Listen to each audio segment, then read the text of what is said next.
অন্যদের ঠাট্টা সহ্য করে ভদ্রতা দেখালে তা একসময় চরম রাগে পরিণত হয়। অন্যের জীবনে নিজের স্থান খোঁজা বন্ধ করো। নিজের জীবনে নিজেকে আরো উঁচুতে নিয়ে যাও, নিজের দাম বাড়াও। জ্ঞানী মানুষদের বলা এই 5টা উপদেশ মেনে চলো, এই অভ্যাসগুলো এড়িয়ে চলো। অহংকার হলো এমন একটি জিনিস যা আমাদের নিজেদেরকে সবকিছুর ঊর্ধ্বে ভাবতে শেখায়। যখন আমরা নিজেদের ব্যাপারে অহংকার করি আর মনে করি আমরা সবকিছু জানি আর অন্যদের চেয়ে ভালো জানি, তখন আমরা আসলে নিজেদের শেখার পথই বন্ধ করে দিই আর উন্নতিও করতে পারি না। এই অহংকারের ফলেই আমরা নিজেদের ভুল ত্রুটি কিছুই দেখতে পাই না। যত বেশি তুমি শিখবে তত বেশি তুমি বুঝবে যে তোমার শেখার জন্য আরো অনেক কিছু বাকি আছে। অহংকারের কারণে আমরা নতুন ধারণা গ্রহণ করতে পারি না, অন্যের পরামর্শ নিতে পারি না, আর কেউ যদি আমাদের সমালোচনাও করে তাও সহ্য করতে পারি না, যা আমাদের ব্যক্তিগত আর পেশাগত উন্নতির পথে বাধা সৃষ্টি করে। তাই জ্ঞানীরা বলেন, অহংকার করা কখনোই উচিত নয়।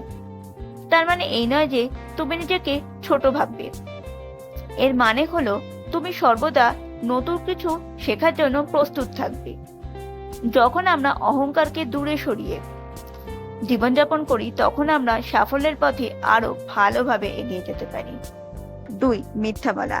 মিথ্যা বলা হলো এমন একটি অভ্যাস যা আমাদের প্রত্যেকটা সম্পর্ক, বিশ্বাস নষ্ট করে দেয়, আমাদের নিজেদের সম্মানও ধ্বংস করে দেয়। যদিও মিথ্যা কথা বলার মাধ্যমে আমরা সাময়িক কিছু সুযোগ সুবিধা বা শান্তি স্বস্তি পেতে পারি, কিন্তু দীর্ঘমেয়াদে এই মিথ্যে বলাই আমাদের নিজেদের বিশ্বাসযোগ্যতা আর মানুষের প্রতি আমাদের সম্পর্কে আঘাত হানতে পারে।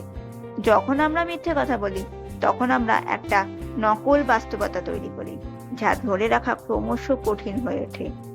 জ্ঞানীরা বলেন, জীবনে সততার কোনো বিকল্প নেই। মিথ্যা বলতে বলতে আমরা একসময় নিজেদেরও বিভ্রান্ত করে ফেলি, যা আমাদের মানসিক শান্তি আর আত্মসম্মান বোধের ক্ষতি করে।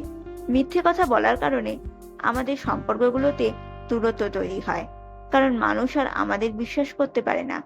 বিশ্বাস এমন একটা গুরুত্বপূর্ণ ভিত্তি যা একবার ভেঙে গেলে তা তৈরি করা খুব কঠিন হয়ে যায়। তাই সবসময় সত্যি কথা বলার চেষ্টা করা উচিত। সত্যি যতই কঠিন হোক না কেন, সেটা সবসময় আমাদের জীবনের জন্য মঙ্গলময় হয়। সৎ জীবনযাপন আমাদের মনকে শান্ত রাখে আর আমাদের সমাজে সম্মানিত করে।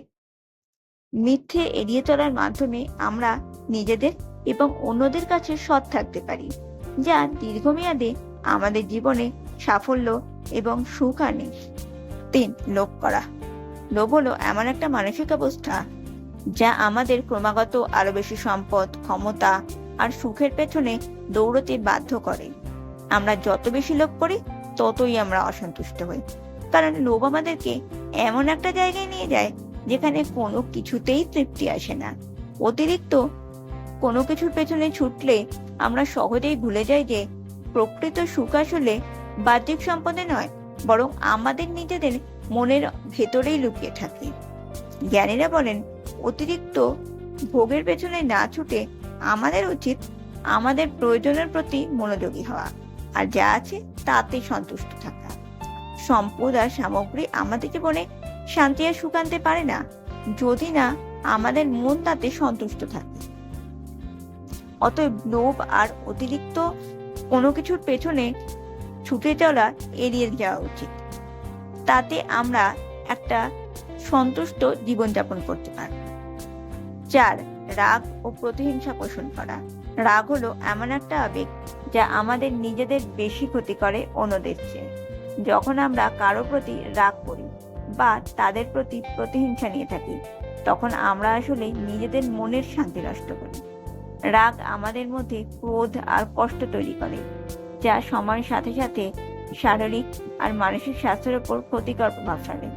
জ্ঞানীরা বলেন, রাগ আর প্রতিহিংসা থেকে মুক্তি পাওয়া উচিত। ক্ষমা করা আমাদের মনকে ভারমুক্ত করে আর আমাদের জীবনে শান্তি ফিরিয়ে আনে। প্রতিহিংসার চেয়ে ক্ষমা অনেক বেশি শক্তিশালী, কারণ ক্ষমা আমাদের মনের উন্নতি ঘটায় আর সম্পর্কগুলোকে সুস্থ করে তোলে। রাগ এড়িয়ে চলা উচিত, আর ক্ষমার পথে চলা আমাদেরকে আরো সুখী আর পরিপূর্ণ জীবনের দিকে এগিয়ে নিয়ে যায়। 5. ঈর্ষা বা হিংসা করা। ঈর্ষা বা হিংসা হলো এমন একটা অনুভূতি যা আমাদের অন্যের সঙ্গে নিজেদের তুলনা করতে বাধ্য করে, আর যাদের যা আছে তা আমাদেরও চাইতে উদ্বুদ্ধ করে। হিংসা আমাদের মনের শান্তি নষ্ট করে আর আমাদের মধ্যে তিক্ততা আর অসন্তুষ্ট মনোভাব তৈরি করে। এই হিংসা আমাদের জীবনে নেতিবাচক প্রভাব ফেলে, কারণ আমরা তখন শুধুমাত্র অন্যদের সাফল্য বা সুখের দিকে তাকিয়ে থাকি, নিজের উন্নতির পথে মনোযোগ দিতে পারি না। জ্ঞানীরা বলেন হিংসা করা থেকে দূরে থাকা উচিত।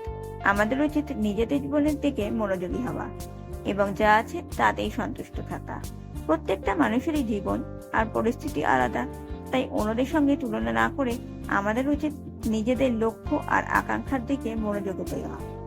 এতে আমরা নিজেদের জীবনে সুখ আর সফলতা আনতে পারি।